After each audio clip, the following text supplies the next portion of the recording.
आज का जो हम एमसीक्यू देखेंगे वो एक प्रीवियस ईयर क्वेश्चन है और उसको सॉल्व करने के बाद आपका क्या क्या कॉन्सेप्ट क्लियर हो जाएगा। एक तो इंटरेस्ट रेट और उसका इन्फ्लेशन और इकोनॉमिक ग्रोथ पर क्या रिलेशन होता है, ये फंडा आपका क्लियर हो जाएगा। और दूसरा मॉनेटरी पॉलिसी का मतलब क्या होता है, ये फंडा आपका क्लियर हो जाएगा। Let's have a look at the MCQ. ये यूपीएससी 2023 में पहले पूछ चुका है, 2023 में है। स्टेटमेंट 1 क्या है कि in the post pandemic recent past, pandemic खत्म होने के बाद many central banks world wide carried out interest rate hike. ठीक है, पेंडेमिक खत्म होने के बाद इंटरेस्ट रेट को इंक्रीज किया गया सेंट्रल बैंक्स के द्वारा। So will check this statement, ये एक फैक्ट है, चेक करेंगे इसको। स्टेटमेंट 2 कि central bank generally assume they have the ability to counteract the rising consumer prices via monetary policy means। कि अगर कंज्यूमर प्राइस इंक्रीज हो रहा है, अगर इन्फ्लेशन इंक्रीज हो रहा है, तो मॉनेटरी पॉलिसी के द्वारा सेंट्रल बैंक उसको कंट्रोल कर सकता है।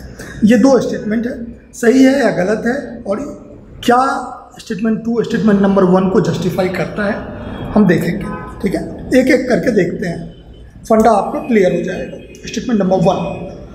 In the post-pandemic recent past, many central banks worldwide had carried out interest rate hike. Okay. See, this is a fact. ठीक है, तो हमको इसका फैक्ट चेक करना पड़ेगा। कैसे करेंगे? ये ग्राफ है, ठीक है, ये आरबीआई का रेपो रेट का ग्राफ है। यहाँ पर टाइम है, आप देख रहे हैं कि ये 2020 है, ये 2022 है। तो और ये जो आपको कर्व दिख रहा है, वेरिएशन दिख रहा है, ये रेपो रेट का है। ठीक है, ऊपर जाएगा तो रेपो रेट इंक्रीज हो रहा है, नीचे जाएगा तो रेपो रेट डिक्रीज हो रहा है। आप देखते हैं कि in 2022 just after COVID repo rate RBI ने कट किया।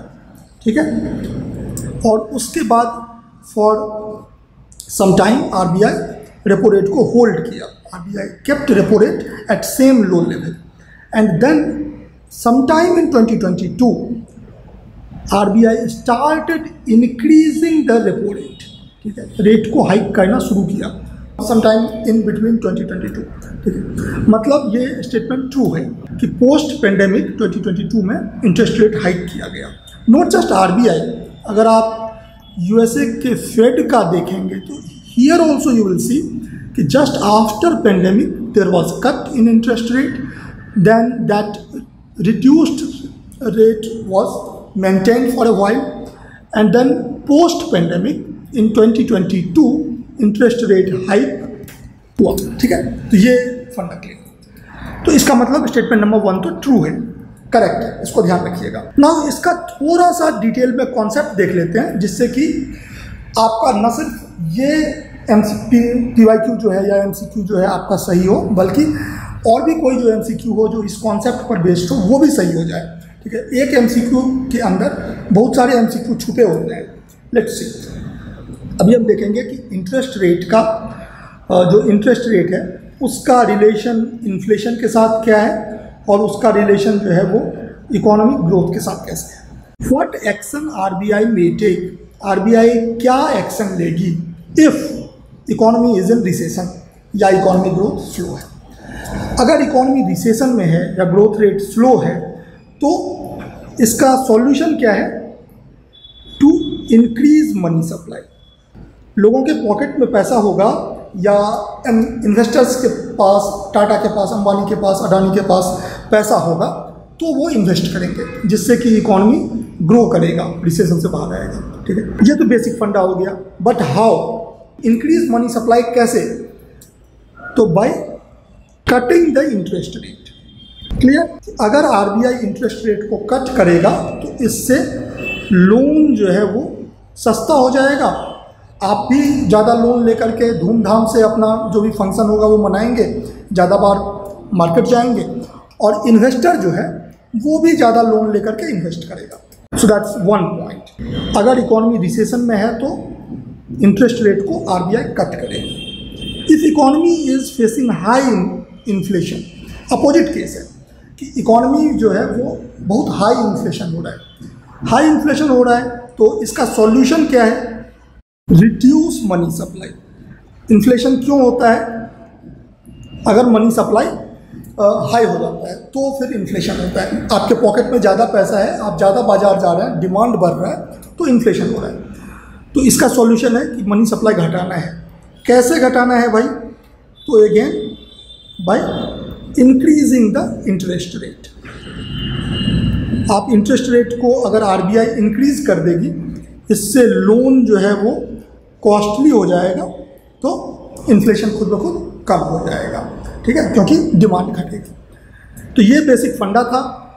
आप टेक होम मैसेज क्या है, आपको याद क्या रखना है? To increase economic growth RBI will reduce interest rate, ये एक चीज़ याद रखिए। और दूसरा, टू रिड्यूस इन्फ्लेशन, अगर इन्फ्लेशन हाई है तो इसका इलाज क्या है आरबीआई के पास? RBI will increase interest rate, ठीक है, सो दैट लोन जो है वो कॉस्टली हो जाएगा। तो इस टेक होम मैसेज को आप अपने नोट में लिख लीजिए, ठीक है, तो आपको बाद में रिवाइज करने में इजी होगा। फंडा क्लियर? स्टेटमेंट नंबर 1 ट्रू है, उसका फंडा भी समझ गए हम। Let's come to statement number 2, ठीक है, वो स्टेटमेंट नंबर 1 था, ठीक है। Central bank generally assumes they have the ability to contract the rising consumer price via monetary policy. भाई 1 में हो क्या रहा था? अभी जो हम लोग कॉन्सेप्ट डिस्कस किए हैं वो क्या था कि अगर इन्फ्लेशन हाई है तो इसका सॉल्यूशन क्या है? Reduce money supply, right. अभी जस्ट देखे हैं, और उसका वो कैसे होगा? By increasing interest rate. ये तो हम अभी देख ही लिए हैं, ठीक है। तो ऑफ कोर्स अगर इन्फ्लेशन हाई है तो आरबीआई के पास मेथड है, मॉनेटरी पॉलिसी मीन्स है, जिससे कि वो इसको कंट्रोल कर सके। तो इसलिए स्टेटमेंट नंबर 2 भी ट्रू है। इनफैक्ट स्टेटमेंट नंबर 2 सही है। In fact because RBI believes that it can control high inflation by reducing money supply, that's why statement number 1 जो है वो ट्रू था। आरबीआई या दूसरे सेंट्रल बैंक्स जो है वो इंटरेस्ट रेट हाई क्यों कर रहा था पोस्ट पेंडेमिक में? क्योंकि इन्फ्लेशन हाई हो गया था, तो उसको मैनेज करने के लिए सेंट्रल बैंक जो है वो इंटरेस्ट रेट को बढ़ा रहा था। तो दैट्स स्टेटमेंट 2 सही है, इसलिए स्टेटमेंट नंबर 1 जो है वो कर रहा था। एक्शन 1 में जो है वो इसलिए सेंट्रल बैंक कर रहा था। ट्रू, राइट, फंडा क्लियर। अब एक चीज़ जो आपको समझना है वो ये कि मॉनेटरी पॉलिसी जो है ये क्या होता है? Monetary policy deals with money supply. Monetary policy deals with increase और decrease in money supply in economy. Why? In order to manage inflation and economic growth. In order to manage inflation and growth. So now you understand monetary policy. Monetary policy deals with increase or decrease in money supply in order to manage inflation and economic growth. ठीक है, फंडा clear. Take home message इस वाले statement का क्या है कि India में मॉनेटरी पॉलिसी अथॉरिटी आरबीआई, ठीक है, तो आरबीआई मनी सप्लाई को कंट्रोल करती है। ये टेक होम आपका मैसेज है, इसको लिख लीजिए। क्यों लिख लीजिए? क्वेश्चन पूछा हुआ है भाई। आप 2020 का क्वेश्चन देख लीजिए कि who is responsible for maintaining price stability by controlling inflation. तो इसका जवाब क्या होगा बताइए, आप कमेंट में बताइए। अभी तो क्लियर ही हो गया, ठीक है। Now that we have already seen statement number 1 and 2, let's try to see the answer of this previous year question. Statement number 1 true है, ठीक है, सेंट्रल बैंक्स जो है वो इंटरेस्ट रेट हाइक किया था। स्टेटमेंट नंबर 2 भी सही है, क्योंकि सेंट्रल बैंक्स जो है वो इन्फ्लेशन को कंट्रोल कर सकती है मॉनेटरी पॉलिसी के मीडियम से, ठीक है, दोनों का दोनों ही सही है।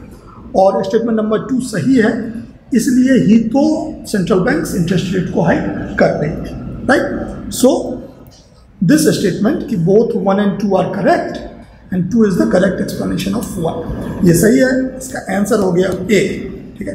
तो ऑल द बेस्ट। होपफुली आज का सेशन देखने के बाद आप इससे रिलेटेड जो भी क्वेश्चन आएगा, मॉनेटरी पॉलिसी अथॉरिटी क्या है, चाहे ये क्वेश्चन हो या इन्फ्लेशन हो गया, आरबीआई क्या करेगा इंटरेस्ट रेट के साथ, इकोनॉमी रिसेशन में है, आरबीआई क्या करेगा इंटरेस्ट रेट के साथ, इस क्वेश्चन को आप सॉल्व कर पाएंगे। Bye bye, all the best.